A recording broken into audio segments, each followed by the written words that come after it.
Good morning madam. Good morning. Nandan എന്താ ഇവിടെ? CP sir ഇവിടെ ഒന്ന് മേഡത്തെ കാണാൻ പറഞ്ഞു. ഓ ഓക്കെ ഓക്കെ, വരൂ.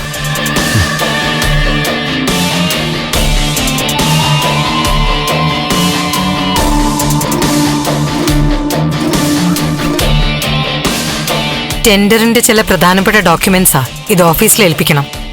ശരി മാഡം. പ്രധാനപ്പെട്ട ഡോക്യുമെന്റ്സ് ആണ്, CPയുടെ കയ്യിൽ തന്നെ കൃത്യമായിട്ട് ഏൽപ്പിക്കണം. ശരി.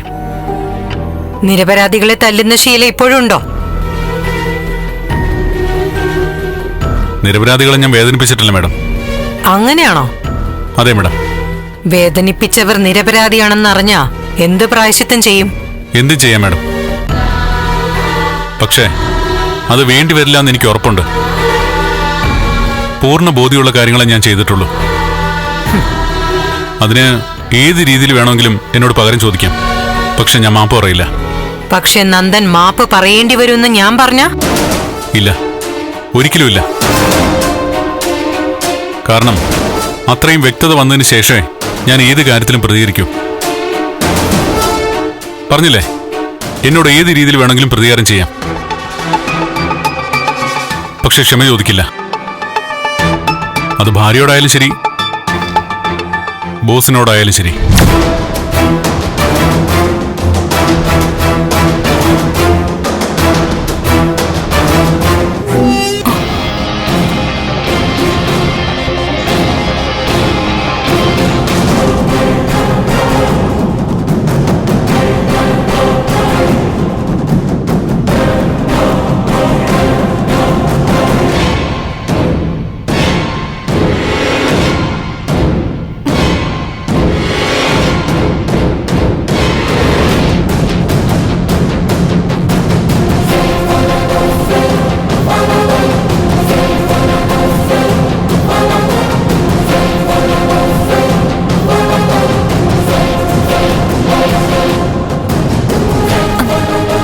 നന്ദു,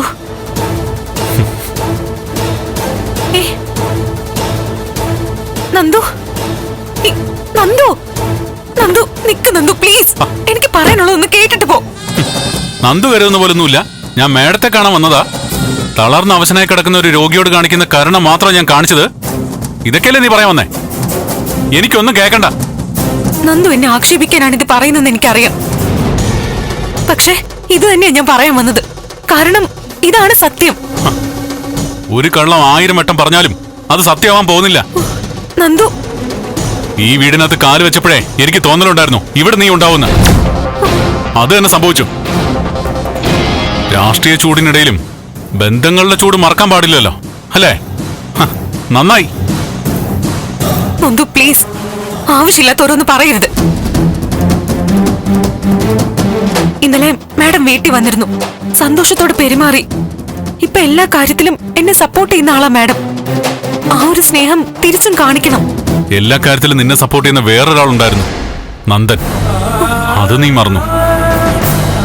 അയാൾക്ക് കൊടുക്കാത്ത സ്നേഹമാ നീ മറ്റുള്ളവർക്ക് വാരിക്കോരി കൊടുക്കുന്നത്. നന്ദു, ഞാൻ നന്ദുവിനെ സ്നേഹിക്കുന്നില്ല എന്നാണോ പറയുന്നത്? ഇപ്പോഴും എന്റെ മനസ്സിൽ ഒറ്റ ആളേ ഉള്ളൂ. അത് ഇപ്പോഴും നിന്റെ മനസ്സിൽ എന്നെ പിടിച്ചിട്ടേക്കുവാണോ? ഇറക്കി വിട്ടേക്ക് അവിടുന്ന്. ശുദ്ധിയുള്ള സ്ഥലങ്ങളിൽ ഇരിക്കാനേ എനിക്ക് ആഗ്രഹമുള്ളൂ. നന്ദു എന്താ ഈ പറയുന്നേ? സത്യമായ കാര്യം തന്നെ.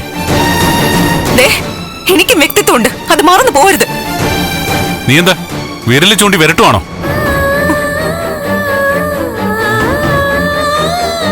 നിന്റെ ആളാവലൊന്നും എന്റെ അടുത്ത് വേണ്ട. പാർട്ടി നേതാവൊക്കെ ആവാൻ പോവല്ലേ? അനുയായികളെ കൊണ്ട് ശത്രുക്കളെ കൈകാര്യം ചെയ്യാന്നൊക്കെ തോന്നല് വന്നു തുടങ്ങി കാണും. അതൊക്കെ അങ്ങ് കയ്യിൽ വെച്ചാ മതി. അതൊന്നും എന്റെ അടുത്ത് ചെലവാവില്ല.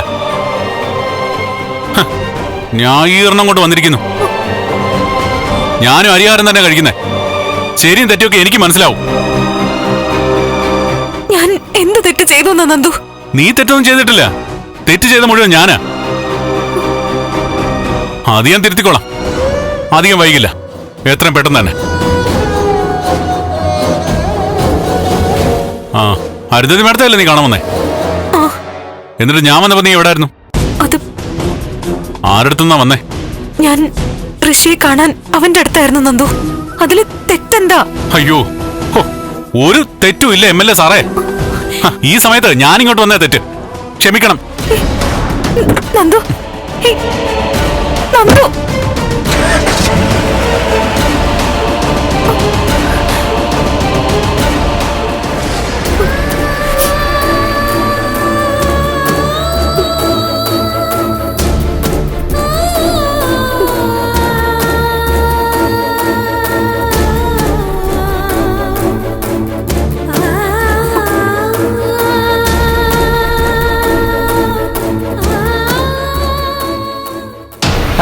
അത് ശരി.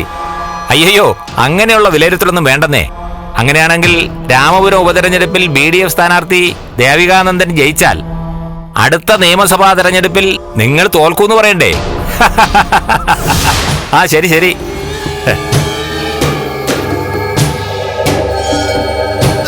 KDFന്റെ നേതാവ് ചന്ദ്രഹാസന വിളിച്ചത്. എന്തായാലും ദേവികയാണ് സ്ഥാനാർത്ഥി എന്ന് അറിഞ്ഞതുകൊണ്ട് ഓപ്പോസിറ്റ് സൈഡിൽ നല്ല ടെൻഷനാ. അവര് പലരെ അന്വേഷിക്കുന്നുണ്ട്. ഒരു IT ഉദ്യോഗസ്ഥരെ രാജിവെപ്പിച്ച് മത്സരിപ്പിക്കാൻ പ്ലാൻ ചെയ്യുന്നുണ്ടെന്ന് സൂചനകൾ വരുന്നുണ്ട്. സർ, ആരൊക്കെ വന്നാലും ശരി, ജയിക്കുന്നത് ദേവിക തന്നെ ആയിരിക്കും. ദേശീയ നേതൃത്വം വലിയ ആവേശത്തിലാണ്. മന്ത്രിസഭ അഴിച്ചുപണി നടക്കുകയാണെങ്കിൽ ചിലപ്പോൾ നമുക്കൊരു മന്ത്രി കൂടെ കിട്ടും. അങ്ങനെ വന്നാൽ ദേവിക തന്നെയാവും മന്ത്രി. സർ, എന്ത് വില കൊടുത്തും ദേവിക മന്ത്രിയാക്കണം നമുക്ക്. സർ, ഒരു മിനിറ്റ്. ഹലോ രാധാകൃഷ്ണ, ഒരു കാര്യം ഞാൻ തുറന്നു പറയാം. ഈ ത്യാഗരാജനെ പോലുള്ളവരെ അമിതമായി അങ്ങ് വിശ്വസിക്കരുത്. പാർട്ടി കാണിച്ചത് തീരെ താണ പരിപാടിയായി പോയി.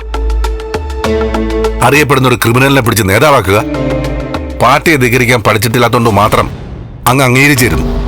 ആ സിദ്ധാർത്ഥൻ, ദേവികയെ സ്ഥാനാർത്ഥിയാക്കാൻ മുൻകൈയെടുത്തത് ത്യാഗരാജനാ. അതിന്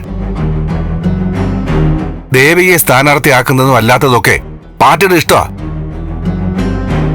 ദേവിക്ക് സീറ്റ് കൊടുത്തതിനെ ഞാനും അംഗീകരിച്ചു. കാരണം ദേവിയെ പോലെ സത്യസന്ധരും അഴിമതി ഇല്ലാത്തവരൊക്കെ വേണം പാർട്ടിയുടെ സ്ഥാനങ്ങളിൽ ഇരിക്കാൻ എന്ന ആഗ്രഹമുള്ളതുകൊണ്ടാ. അതുകൊണ്ട് ദേവികയുടെ സീറ്റിന്റെ കാര്യവും പറഞ്ഞ് ത്യാഗരാജനെ വെളുപ്പിച്ചെടുക്കാൻ നോക്കണ്ട.